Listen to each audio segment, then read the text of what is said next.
Hey, how you doing? I am Tom Corradini and I am vlogging the whole this summer until August from various places around the world, and today I am in the city of Siena. For the people that don't know me, here's my website below. I'm a theater producer, artist, music composer, and I'm here for a festival in Box dal Vivo, which is a festival dedicated to arts industry professionals that want to see shows produced by emerging companies.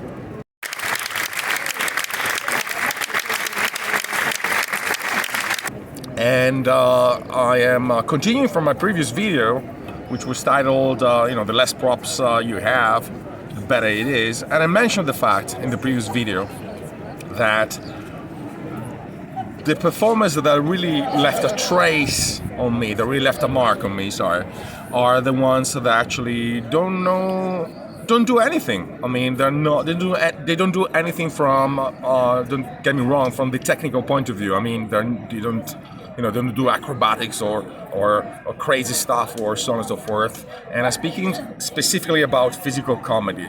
And I'll throw some names there, just to give you some examples. So I'm thinking about, for example, Antonio Rezza, who is an Italian buffoon, technically. I'm thinking about Dr. Brown, who is American, his mother is Italian. Philip Berger, who's a great clown. I had the pleasure to see him a couple of times in Edinburgh. I think right now he's running a theater in LA, Los Angeles. And another one that sort of pops up in my mind is Leandre, who is a Catalan clown. Now, especially the first two, really, if you watch their shows, it's about the kata. It's about who they are on the stage. It's not about what they do. I mean, they do stuff, but it's stuff which is not what you would expect when you go see a comedy show or a clowning show. So don't get too involved. Don't focus too much on the technical aspects, I would say. When I say technical aspects, I'm thinking about acrobatics, juggling, that kind of stuff. Because really, what will make you stand from the crowd is the fact that you are hyper original in what you do. And my take is especially on solo shows, but really you gotta find great ideas and you gotta develop a great kata. If you develop a great kata, you can pretty much do whatever you want, as long as you know the kata. For example, in my case, I have basically 3 katas right now. One of them is Mussolini. We call Donald Trump. Devo chiamare Trump. Yes, you have to.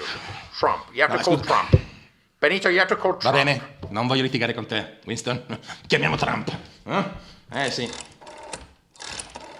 Anche Trump. Chiamiamo subito. Sentiamo un attimo. Yes. Hello, Donald. How are you? Yes. Hello there. I'm Benito Mussolini. Hey, Benito, Everything okay? hi, man. Oh, yes. So great to hear you. Yes. Oh, great to hear as well, man.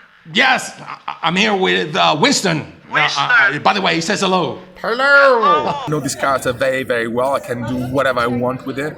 And it's not important that I do something, amazing from the physical point of view. What is important is that I play with the character. I got another character who is a German banker. His name is Otto Grossmuster. Se tu vedere sterlina inglese, moneta sarà fatta non di carta, ricordare moneta sarà fatta di cotone.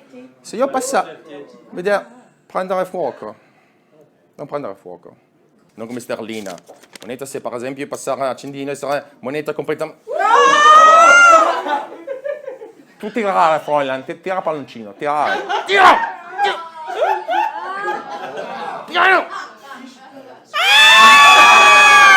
And I do have another YouTube channel, where I sort of experimented with this kata for several years now. And right now, I'm playing this kata, who is a Shaolin monk. Hear the melodies that the dynasties raise. Bridging east and west, we're breaking through. Modern twist on a tradition that grew. And that's the one I'm gonna play in Prague a few days from now. After Siena, I'm going to Prague. So as I was saying, really, what you gotta do, especially if you're a solo artist, you gotta find your kata, all right? And how, you know, ask yourself the usual questions. What does this character want? How does he behave? What are his tics, his peculiarities, especially in movement? What are his fears? What are his ambitions? What are his ideas? This is real acting, and that's you know, and if you can do that from a physical point of view without using words. For example, the last one I'm using, you know, this Shaolin Clown, it's a silent comedy show. Then you know you really nailed it, and you can pretty much take it all over the world. So this year, for example, I'm going to be in Prague, I will be in Avignon, then Edinburgh, and then so on and so forth. Yeah, so that's the idea, really. Don't get stuck on the fact, you know, oh my goodness, I need to, you know, really learn a lot of technical stuff. No, that's not important. You really have to learn how to act. That's important from a physical point of view. In my case, I'm Lecoq trained, so and if you do this sort of Lecoq school, you gotta do a little bit of everything, probably, you know, juggling or whatever. But like I said, you don't have to be the best. You have to be, I think, the most spontaneous one and the most real one. Even professional jugglers told me that it's much better to juggle 3 clubs with style rather than get lost in the technique and juggle 7 clubs. Nobody cares. The audience doesn't care. The audience wants to bond with you, so they want somebody who's real. This is one of the reasons, by the way, I'm breaking all the YouTube rules and I'm shooting this live, you know, whenever I am. And it's kind of bizarre because, of course, you got people passing by, somebody will stop. Maybe it's bad for the sound, and I hope you get the sound right. I'm trying to get as close to the camera as possible. But yeah, you gotta break the rules sometimes, you know. But in order to break the rules, you gotta know what you're doing. So you gotta know the rules. I know it's counterintuitive, but like I said, so I gave you 3 names there. You know, if you're interested in getting to know these people, and yeah, like I said, develop your kata.